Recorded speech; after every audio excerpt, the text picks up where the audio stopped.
Hello, അസ്സാം വലൈക്കും. എന്തൊക്കെയുണ്ട് കൂട്ടുകാരെ, എല്ലാവർക്കും സുഖമല്ലേ? അപ്പോൾ ഇന്നത്തെ വീഡിയോ ഒന്ന് കണ്ടോക്കിട്ടോ. കാണുമ്പോൾ ഒന്ന് ലൈക്ക് ചെയ്യാനും അതുപോലെ സബ്സ്ക്രൈബ് ചെയ്യാതെ കാണുന്ന പുതിയ കൂട്ടുകാരൊക്കെ ആണെങ്കിൽ ഒന്ന് സബ്സ്ക്രൈബ് ചെയ്യാനൊന്നും മറക്കരുത്. അപ്പോൾ ഇന്നത്തെ വീഡിയോ എന്ന് പറഞ്ഞാൽ നല്ലൊരു അടിപൊളിയായിട്ടുള്ളൊരു വീഡിയോ തന്നെയാണ്. അപ്പോൾ ഇത് ഉണ്ടാക്കാനും നല്ല എളുപ്പമാണ് കേട്ടോ. അപ്പോൾ ഞാൻ ഉണ്ടാക്കിയിട്ടുള്ളത് എന്താണെന്നുള്ളത് ഒന്ന് കണ്ടോക്കിട്ടോ. അപ്പോൾ ഈ 3 ചെറുനാരങ്ങ വെച്ചിട്ടാണ് നമ്മൾ ഈ ലിക്വിഡ് തയ്യാറാക്കുന്നത്. അപ്പോൾ ഇത് അടിപൊളിയാണ്. പാത്രമൊക്കെ വെട്ടി തിളങ്ങുന്ന പോലെ, കണ്ണാടി പോലെ തിളങ്ങുന്ന കണ്ടില്ലേ. അപ്പോൾ ഇത് ഉണ്ടാക്കിയെടുക്കാൻ നല്ല എളുപ്പമാണ് കേട്ടോ. അപ്പോൾ ഞാനിവിടെ 3 ചെറുനാരങ്ങയായിട്ട് എടുത്തിട്ടുള്ളത്. അപ്പോൾ ഇത് അത്യാവശ്യം വലിയ ചെറുനാരങ്ങയാണ്. അപ്പോൾ ഇത് 3 എടുത്തിട്ടുണ്ട്. പിന്നെ നമുക്ക് കുറച്ച് കൂടുതൽ അളവിൽ ഉണ്ടാക്കണം എന്നുണ്ടെങ്കിൽ അപ്പോൾ ചെറുനാരങ്ങൻ്റെ അളവൊക്കെ ഒന്ന് കൂട്ടിയെടുക്കാം കേട്ടോ. അപ്പോൾ ഞാനിവിടെ 3 എടുത്തിട്ടുണ്ട്. അപ്പം നമ്മൾ ഈ ചെറുനാരങ്ങ ഉണ്ടല്ലോ, വെള്ളമൊക്കെ കലക്കാൻ വേണ്ടിയിട്ട് പിഴിഞ്ഞെടുത്തിട്ടുള്ള തോടുണ്ടല്ലോ, അതാണെങ്കിലും കുഴപ്പമില്ല. അപ്പം നമ്മൾ ഈ വെള്ളം കലക്കിയിട്ടുള്ള തോടൊക്കെ ഉള്ളത് ഒഴിവാക്കലാണ് കേട്ടോ. കാരണം ഇടയ്ക്കല്ലേ നമ്മൾ വെള്ളം കലക്കുള്ളൂ. അപ്പോൾ അതിങ്ങനെ എടുത്തേക്കൊന്നുമില്ല കേട്ടോ. ചെറുനാരങ്ങൻ്റെ തോട് ഇതുപോലെ എടുത്ത് വെച്ചിട്ടുണ്ടെങ്കിൽ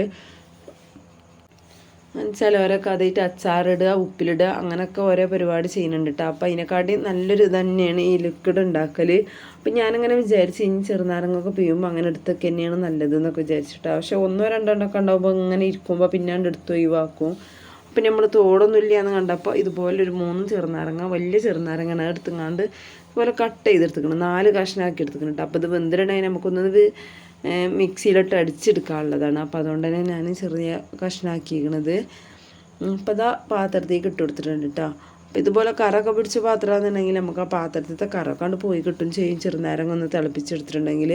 അപ്പോൾ ഞാനിതാ ചെറുനാരങ്ങയ്ക്ക് ഞാനൊരു ഗ്ലാസ് വെള്ളം കൂടി ഒഴിച്ചിട്ടുണ്ട്. അപ്പോൾ ഈ വിമ്മിൻ്റെ കട്ട ഉണ്ടല്ലോ, ഇത് ഞാൻ ഒരു കഷ്ണം എടുത്തിട്ട് ഇട്ട് കൊടുക്കുന്നുണ്ട് കേട്ടോ. അപ്പോൾ വിമ്മിൻ്റെ ലിക്വിഡാണെന്നുണ്ടെങ്കിലും ഒരു ലേശം ഒഴിച്ചു കൊടുത്താലും മതി. അപ്പോൾ ഈ കത്തിക്കണ സമയത്ത് തന്നെ അത് ഇട്ട് കൊടുക്കണം എന്നില്ല കേട്ടോ. അപ്പോൾ ഇതൊക്കെ അരച്ചെടുത്ത് കഴിഞ്ഞതിന് ശേഷം മാത്രം ഇട്ട് കൊടുത്താൽ മതി.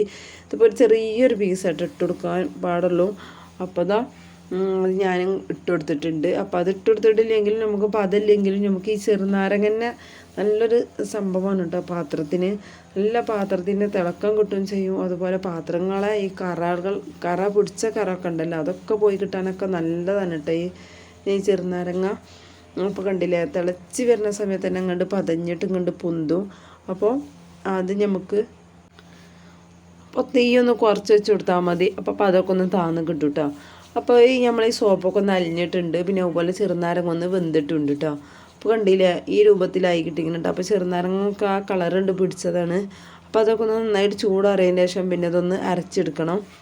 അപ്പോൾ മിക്സിൻ്റെ ജാർ എടുത്തിട്ടുണ്ട് കേട്ടോ. അപ്പോൾ ഞാനതൊന്ന് അരച്ചെടുക്കുകയാണ്.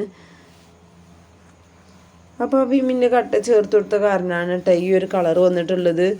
അപ്പോൾ നമുക്ക് വിമ്മിൻ്റെ ലിക്വിഡ് ഉണ്ടല്ലോ, അത് ചേർത്ത് കൊടുത്തിട്ടുണ്ടെങ്കിൽ മഞ്ഞ കളറായിട്ട് ഇരിക്കുകയും ചെയ്യും. അപ്പോൾ ഈ ചെറുനാരങ്ങൻ്റെ മഞ്ഞയൊക്കെ കൂടെ കൂട്ടിയിട്ട് ചെറിയൊരു മഞ്ഞ കളറായിട്ട് ഇരിക്കും. അപ്പോൾ ഞാൻ ആ വിമ്മില്ലാത്ത കാരണം ഇത് ഒഴിച്ചു കൊടുത്ത കേട്ടോ. അപ്പോൾ വിമ്മിൻ്റെ ലിക്വിഡ് ഉണ്ടെന്നുണ്ടെങ്കിൽ ഞാൻ പാത്രം കഴുകാനിപ്പോൾ അത് കൊടുന്നാൽ അത് കയ്യോളം പിന്നെ അതെടുക്കും, പിന്നെ ഈ കട്ട കൊടുത്തിട്ടുണ്ടെങ്കിൽ ഇതെടുക്കും കേട്ടോ. അപ്പോൾ ഇതാണ് ഇപ്പോൾ കയ്യിലുണ്ടായിരുന്നത്. അപ്പോൾ ഇത് ചേർത്ത് കൊടുത്തതെന്നുള്ളൂ.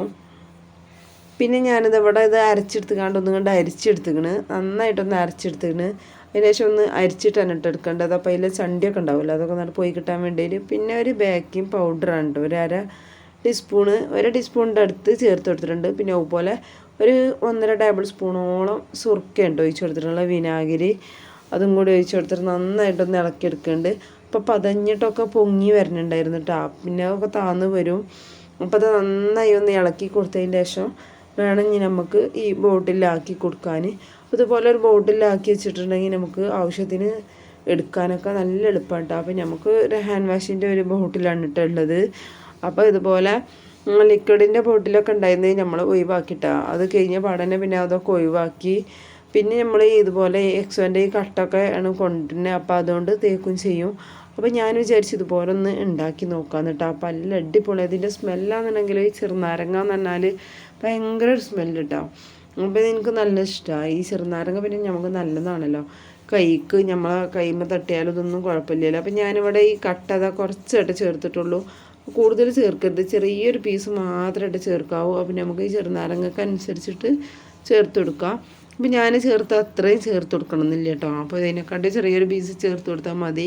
അപ്പോൾ ഞാൻ അതിക്ക് കുപ്പിയിലാക്കി കൊടുത്തതിന് ശേഷം ബാക്കിയുള്ളതും കൂടി ഈ കുപ്പിയിലും കൂടി ആക്കി കൊടുത്തിട്ടുണ്ട് കേട്ടോ. അപ്പോൾ ഞാൻ കുറച്ച് വെള്ളം കൂടി ഒഴിച്ചിട്ടേന്ന് ഇത് അരച്ചെടുത്തതിന് ശേഷം കുറച്ച് വെള്ളം കൂടി ധരിക്കണ സമയത്ത് ചേർത്ത് കൊടുത്തിരുന്നു കേട്ടോ. അപ്പോൾ ഇതിൻ്റെ അളവിനനുസരിച്ചിട്ട് അപ്പോൾ കണ്ടില്ലേ നമ്മൾ കുപ്പിയിലൊക്കെ ആക്കി വെച്ചിട്ടുണ്ട്. നല്ലൊരു കളറില്ലേ. അപ്പോൾ ഇത് നല്ല പതയുണ്ട് കേട്ടോ. നല്ലൊരു സ്മെല്ലും ഉണ്ട്. പാത്രമൊക്കെ കഴുകുമ്പോൾ നല്ല സ്മെല്ലിട്ടോ ഈ നാരങ്ങൻ്റെ. പിന്നെ നമുക്ക് ഇതിൻ്റെ ചണ്ടി ഉണ്ടല്ലോ, അരിച്ചെടുത്തിട്ടുള്ള ചെറുനാരങ്ങൻ്റെ തൊലിയൊക്കെ ഉള്ള ചണ്ടി ഉണ്ടല്ലോ, അതൊക്കെ വെച്ചിട്ട് പാത്രം കഴുകുമ്പോൾ നല്ലൊരു സ്മെല്ലിട്ട് ചെറുനാരങ്ങ ഉപയോഗിച്ചിട്ടുള്ള. അപ്പോൾ അതൊക്കെ ഒഴിവാക്കേണ്ട ആവശ്യമില്ല. പാത്രമൊക്കെ ഒന്ന് കഴുകുക, എടുക്കുക. പിന്നെ ഞാനിവിടെ പാത്രത്തിൽ തിളപ്പിച്ച പാത്രം ഉണ്ടായിരുന്നില്ല, അതിൽ കുറച്ച് കറൊക്കെ ഉണ്ടായിരുന്നു. അപ്പോൾ അത് നോക്കിയെടുത്തതാണ്. അപ്പോൾ അതിൻ്റെ കറൊക്കെ പോയിട്ടുണ്ടായിരുന്നിട്ട് ചെറുനാരങ്ങ തിളപ്പിച്ചെടുത്തപ്പോൾ അപ്പോൾ അതുപോലെ ബോട്ടിലാക്കി വെച്ചിട്ടുണ്ടെങ്കിൽ നമുക്ക് എടുക്കാനും നല്ല എളുപ്പമാണ്. അപ്പോൾ അത് പാത്രം കഴുകാനുള്ളൊരു പാത്രമാണ് കേട്ടോ. അപ്പോൾ അതിക്ക് കുറച്ച് ലിക്വിഡ് ആക്കി കൊടുത്തുകാണ്ട് ചകിരി വെച്ചിക്കാണ്ട് ഒന്നും കൊണ്ട് വരുതിരിക്കുകയാണ്. അപ്പോൾ കണ്ടില്ല, അടിപൊളിയായിട്ട് നല്ല വൃത്തിയായിട്ട് കിട്ടിയിട്ടുണ്ട് കേട്ടോ. അപ്പോൾ ഇതിൽ അറിയാൻ വേണ്ടിയിട്ടാണ് ഞാൻ കഴുകാത്തൊരു പാത്രം തന്നെ എടുത്തിട്ടുള്ളത്, കുറച്ച് അഴുക്കൊക്കെ ഉള്ള. അപ്പോൾ ഇത് നന്നായിട്ടൊന്ന് ഉരച്ചെടുത്തിട്ടുണ്ട്. അപ്പം ഇനി ഇത് കഴുകുമ്പോൾ അറിയട്ടോ, നല്ല വെട്ടി തിളങ്ങണ പോലെ ഉണ്ടാവും, കണ്ണാടി പോലെ ഇരിക്കുന്നുണ്ട്. അപ്പോൾ നമുക്ക് അത് തന്നെയല്ല, ഇതിൻ്റെ ഭയങ്കര നല്ലൊരു സ്മെല്ല് കേട്ടോ. അപ്പോൾ നമ്മളെ കൈക്കൊന്നും ഒരു പ്രശ്നമില്ല. അപ്പോൾ ചെറുനാരങ്ങയാണല്ലോ, കുഴപ്പമൊന്നുമില്ല കേട്ടോ. അപ്പോൾ ഇതുപോലെ ഒന്ന് ഉണ്ടാക്കി നോക്കിട്ടോ. അപ്പോൾ ഇന്നത്തെ വീഡിയോ ഇത്രേ ഉള്ളൂ. എല്ലാവർക്കും ഇഷ്ടമായി എന്ന് വിചാരിക്കുകയാണ്. ഇഷ്ടമാവുകയാണെങ്കിൽ ഒന്ന് ലൈക്ക് ചെയ്ത് സപ്പോർട്ട് ചെയ്യണേ. അതുപോലെ സബ്സ്ക്രൈബ് ചെയ്യാതെ കാണുന്ന പുതിയ കൂട്ടുകാരാണെങ്കിലും ഒന്ന് സബ്സ്ക്രൈബ് ചെയ്യുക. അപ്പോൾ ഇൻഷാ അല്ലാഹ് അടുത്ത വീഡിയോയിൽ കാണാൻ. അതുവരെ എല്ലാ കൂട്ടുകാർക്കും അസ്സലാമു അലൈക്കും.